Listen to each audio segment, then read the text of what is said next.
नमस्कार, मी परमदास जाधव. तर पंतप्रधान मोदींच्या आवाहनानंतर आता राज्य सरकारही मोठे निर्णय घेण्यास सुरुवात केलेली आहे.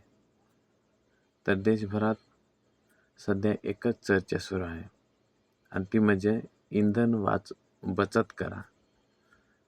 आवश्यक जो खर्च आहे तो कमी करा आणि सोने खरेदी टाळा. पण या मागे नेमकं कारण काय आहे? तर राज्य सरकारचा जो मोठा निर्णय कोणता असू शकतो?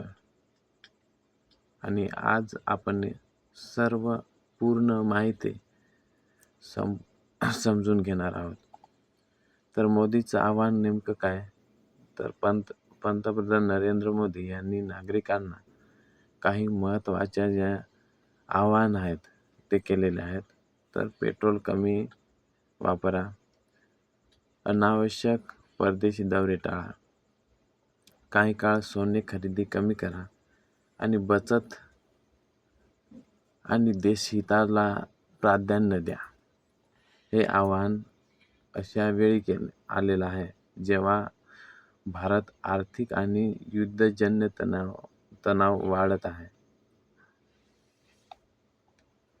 तर भारत मोठ्या प्रमाणात कच्चं तेल हे आयात करतोय, सोने आयात करतोय. तर यासाठी भारताला मोठ्या प्रमाणात डॉलर्स खर्च करावे लागतात. जर जागतिक तणाव वाढला तर तेल महाग होऊ शकते आणि म्हणून यामुळे भारतावर आर्थिक दबाव वाढू शकतो. आणि म्हणून राज्य सरकारचा मोठा निर्णय की काही राज्यामध्ये प्रशासनाने सरकारी वाहनांचा जो वापर आहे हा वापर कमी करण्याची सूचना दिलेली आहेत आणि वीज आणि इंधन बचतीवर भर देण्यात आलेला आहे. अनावश्यक सरकारी खर्च कमी करावे असे आदेश दिलेले आहेत आणि जनजागृती मोहीम तशा प्रकारे निर्णय किंवा सूचना देण्यात सुरुवात केल्याच्या ज्या चर्चा आहेत ते सुरू आहेत. तर काही विभागामध्ये अधिकाऱ्यांना इंधन बचत करण्याच्या सूचना दिल्याचेही सांगितले जात आहे. तर सामान्य लोकांवर याचा परिणाम काय होईल? जर तेलाचे दर वाढले तर वस्तू महाग होऊ शकते, वाहतूक खर्च वाढू शकतोय, प्रवास महाग होऊ शकतोय आणि महागाई वाढू शकते. आणि म्हणून सरकार आधीपासूनच लोकांना बचतीचा संदेश देत आहेत. तर सोने खरेदीवर एवढा भर का दिला जातोय? तर भारत जगातील सर्वात मोठ्या गोल्ड खरेदीपैकी एक आहे.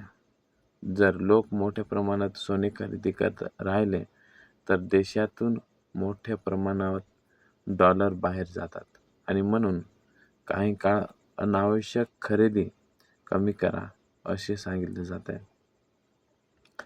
तर विरोधक काय म्हणतात? तर विरोधक म्हणत आहेत की सरकार भविष्यातील आर्थिक संकट किंवा महागाईसाठी तयारी करत आहे.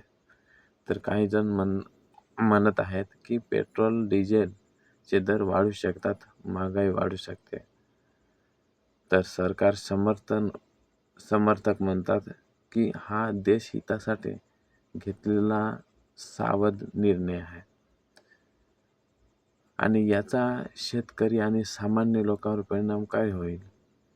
तर महागाई वाढेल आणि म्हणून शेती खर्च हा वाढू शकतो, डिझेल महाग होऊ शकते, भाज्यांचे दर सुद्धा वाढू शकतात आणि म्हणून ग्रामीण भागातही या विषयावर चर्चा वाढली आहे.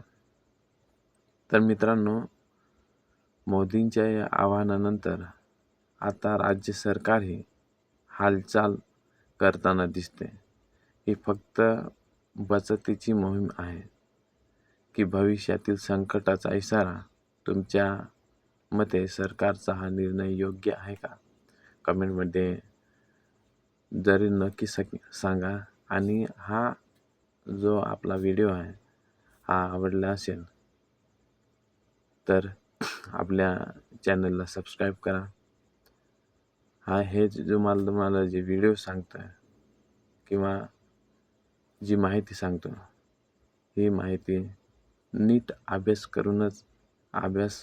करूनच मी तुम्हाला सांगत असतोय. धन्यवाद.